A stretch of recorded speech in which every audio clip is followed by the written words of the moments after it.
Oh gosh, sit down, please. So, hello everybody. So nice to see everybody. And it's great to be back in Southern Virginia and really special to be here at Tidewater Community College. And now most people call me First Lady, but to one group of students at Northern Virginia Community College, I am first, foremost, and forever their writing professor, Dr. B. So no matter where I go, I think I feel most at home at community colleges. And so thank you to President Constant for your warm welcome. And yes. And as a military mom, I'm grateful for how much Tidewater is doing to support veterans and other military-connected students. Actually, I just met one of the veterans that was in the lab there. And to my colleagues and my fellow educators, how many are professors here? How many people teach here? So a couple people, okay. So thank you for joining us, and happy Teacher Appreciation Week. So like the students here at Tidewater, my community college students don't take anything for granted. So I don't get too many late papers or missed exams, of course, although there are, as you know, a few exceptions.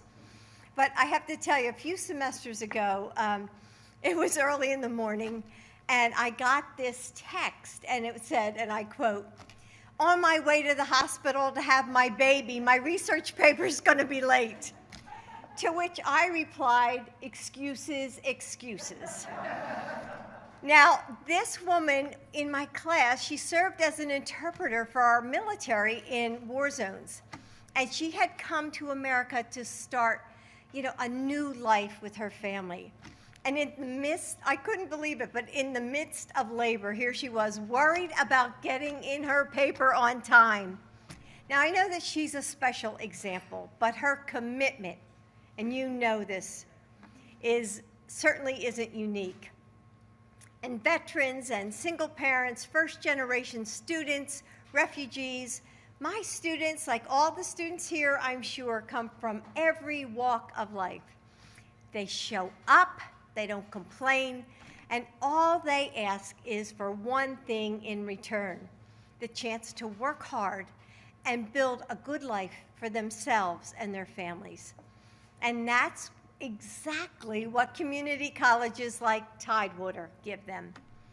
Our schools accept everyone, regardless of age or race or income or family legacy.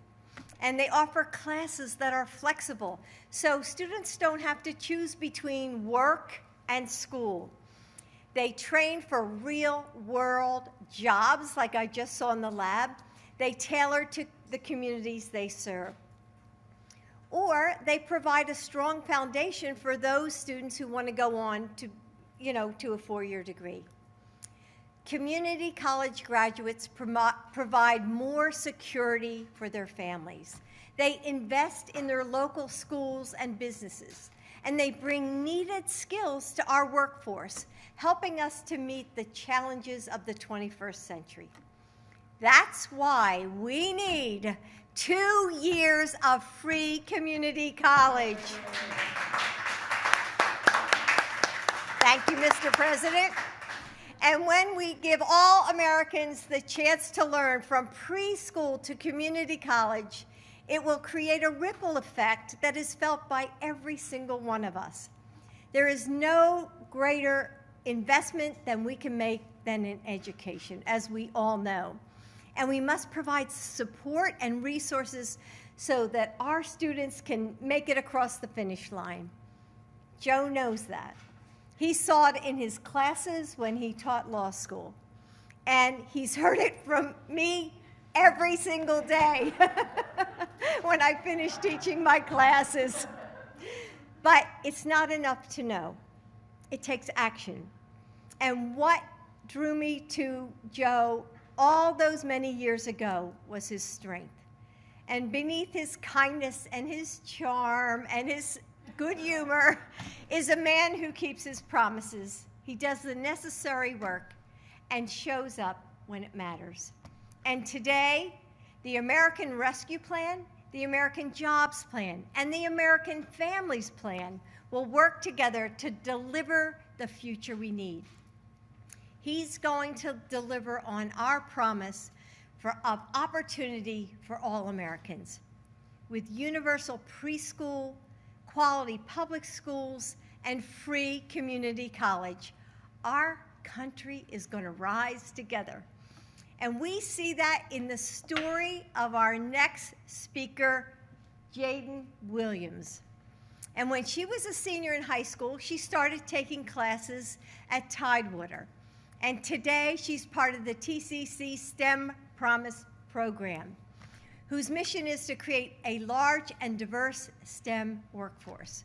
So, as you all know here at the community college, it's all about good paying jobs. And Jaden has made the president's list and the dean's list and is well on her way to a career she loves. Jaden, we are all so proud of you. So please help me welcome Jaden Williams.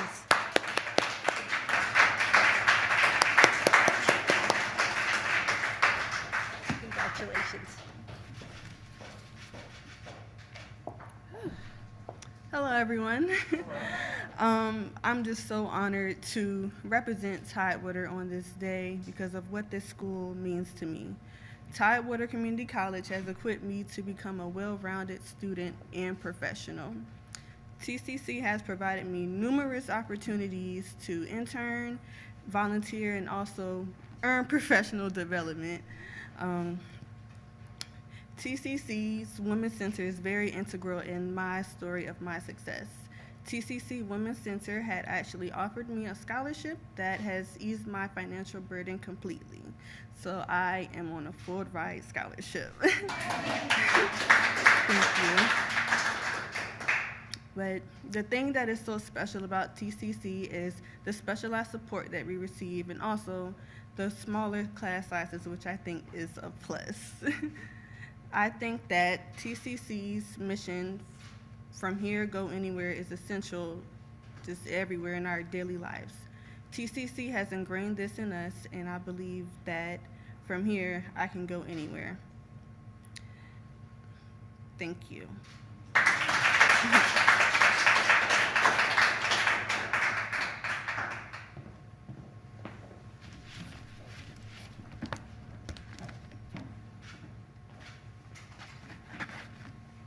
My name is Joe Biden. I'm Jill's husband. And just like the lovely lady in blue over here is a professor at community college, my wife also works for your husband. And thank you for the warm welcome day at the airport. Appreciate it very, very much. And Tim Kaine, one of the great senators and a great, great friend, and a guy I've relied on most of my career when I was in the Senate. We worked together and as vice president, and now is Bobby Scott. Bobby, thank you for everything you do. And Congressman Laura, we got to meet when you were in uniform, I think, if I'm not mistaken. And you're doing a great job. And thank you for being here. And to all the faculty and the management and the folks here at the community college. You know, one of the things that I really found interesting, Jaden, is that the major use of cybersecurity. We spent a lot of time, as my colleagues in the Congress and the Senate can tell you, worrying and dealing with cybersecurity. And it's really important that we get this under control. We have the best trained people in the world, and you're going to be among them. I'm here today at Tidewater Community College to talk about America's Family Plan, and that I announced last week. A once-in-a-generation investment in our families, in our children, that addresses what people care most about and most need, the investment we need to win the competition with other nations in the future. Because we're in a race. We're in a race. It all starts with access to good education, as you all know. When America made 12 years of public education universal in America in the early 1900s, it made us the best educated nation in the world. And you saw the benefits that came from that. But the rest of the world has caught up to us. The rest of the world has caught up to us. They're not waiting. And 12 years is no longer enough to compete with the world in the 21st century and lead the 21st century. That's why my American Families Plan guarantees 4 additional years of public education for every person in America, starting as early as we can. We were at an elementary school earlier today, and what we're talking about here means universal high-quality preschool for 3- and 4-year-olds, not daycare, preschool. And the research has shown here at the great universities in this state and others that children of that age who go to school, they are far more likely to graduate from high school and continue their education beyond that, rather than start off behind the 8 ball if they come from families that don't have educations, college educations. You know, a lot of kids start kindergarten hearing 1 million fewer words haven't spoken than other families. And it's an unfair disadvantage. But every child is capable. Every child is capable of learning. So we just visited, by the way, a 5th grade classroom in Yorktown earlier today, where the students are back together with their classmates and teachers in school. And we saw what being in school means for those kids. Safely reopening the majority of the K through 8 schools was one of my top priorities in my first 100 days, because there's so much that happens when they don't have the certitude and the companionship and the familiarity of being with their friends. There's an awful lot of need in this pandemic for mental health facilities and counseling. And we met that goal by working with Governor here to get educators and school staff vaccinated and to get them the resources they needed to open up safely. And I often said that children are the kite strings that keep our national ambitions aloft. We say all those kids, well, they're all our children. They're all our children. And they are the kite strings that literally lift our national ambitions aloft. So we've got to invest in them, invest in our children, to invest in the future. We can't stop there. We're going to add 2 years of community college on top of that. You just heard Jill talk about community colleges and how it can change lives. Well, students here at the community college across the country know why. For some, it's 2 years of community college to earn enough credits to transfer to a 4-year university, which is available in almost every single state, to become a teacher, an entrepreneur, or anything else. For some, it's getting an extra training through a certificate program to get a good paying job in a business in town. We just met with students at the HVAC workshop, ambitious, talented students who are taking the next step in their lives. And with the skills they're learning here, and some of the students will go on to be plumbers, members of the Pipe Fitters Local 110, electricians. Look, it means higher union wages with guaranteed health care and pensions. And, you know, it's kind of amazing.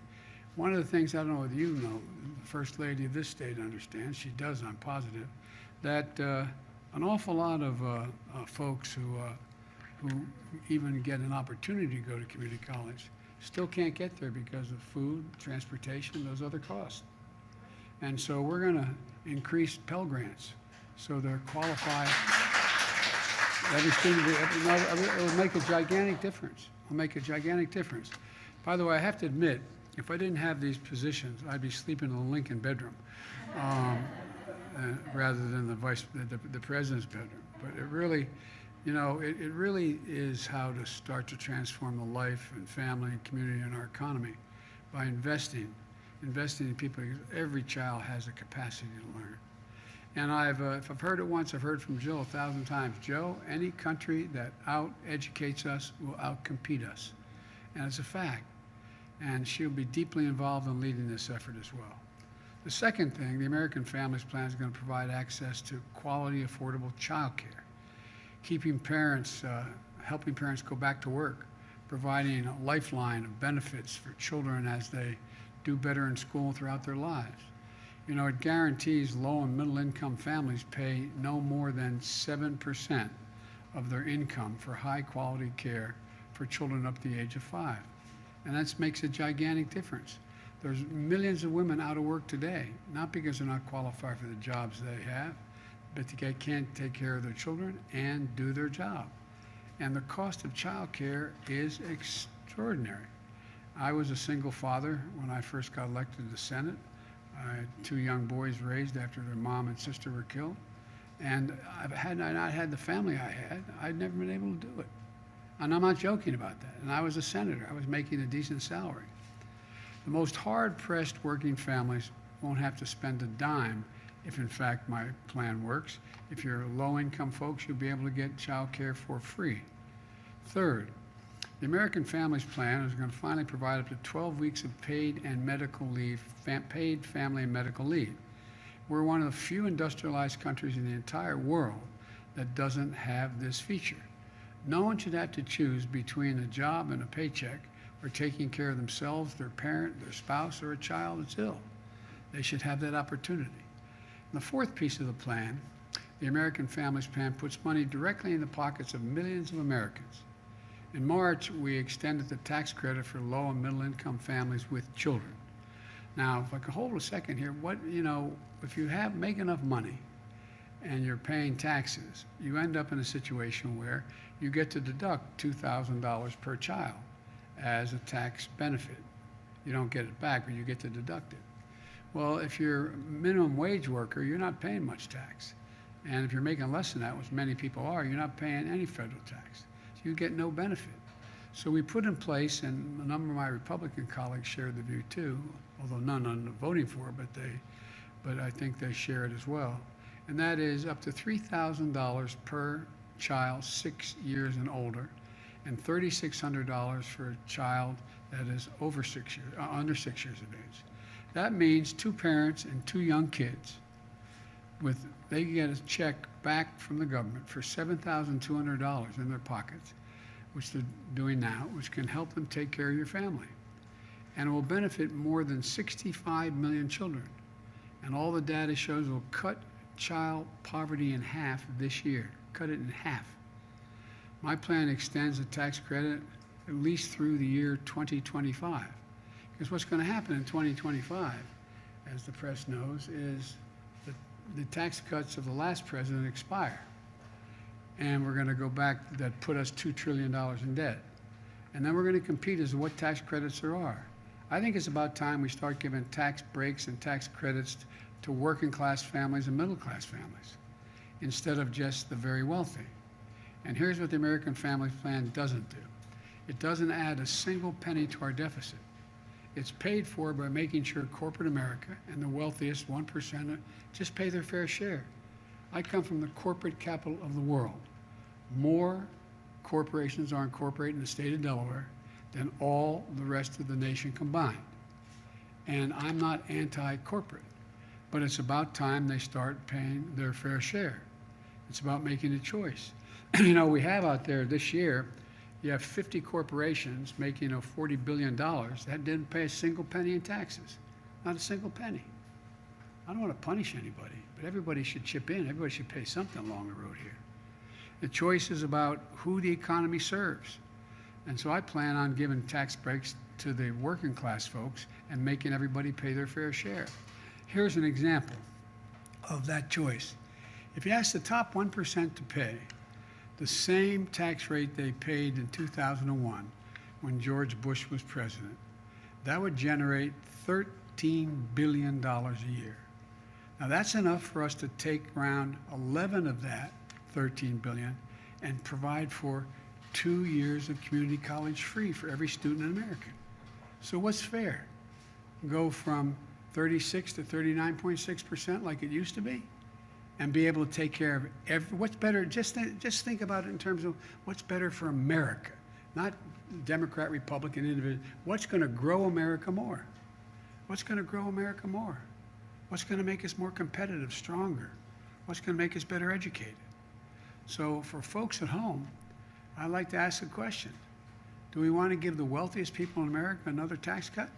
Or do you want to give every high school graduate the ability to earn a community college degree on their way to good paying jobs or on the way to 4 years of school in industries of the future?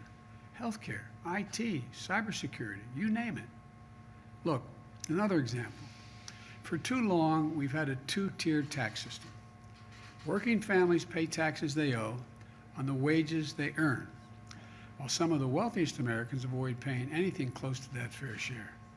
My plan revitalizes and the capacity of the IRS to crack down on. There's a number of studies from the former Secretary of Treasury on that millionaires and billionaires are able to avoid taxes and cheat in avoiding those taxes because we have so few agents in the IRS. The consensus is if you increase the disclosure requirements for banks and financial institutions on accounts of the wealthiest Americans to reduce tax cheating, you will have two steps. Two steps would recover $70 billion per year that currently goes unreported and unpaid. Now, we've been hearing about this for the last 10 years. Instead of cutting the number of agents, we should be increasing the number of agents. Not hounding anyone, just being able to get access to information and shut down all the tax havens from the islands to, anyway, I won't go into it. I get a little carried away with this. But look, and we can take this money, and pay for universal pre-K for every 3 and 4 year old in America. So what is better? Making people just pay their fair share? Paid family leave, child care cost of working families, maximum of 7% of their income. Again, it's a choice. It's more important to shield millionaires from paying their fair share, or is it more important that every child gets a real opportunity to succeed from an early age and ease the burden on working families? Third, we have a loophole in our tax system called stepped-up basis. It's also known as a trust fund loophole. For example, if I had $1 million in stock that I bought and it made $1 million and I was going to cash it in, I'd have to pay capital gain on that $1 million. But if, God forbid, on the way, go back to where I was, on the way to where we're talking about, on the way to cash in my stock, I got hit by a car and got killed, I can leave it to my daughter and she pays no tax. A tax that was owed 2 seconds earlier. It's not an inheritance tax. It was a tax that was owed two seconds earlier.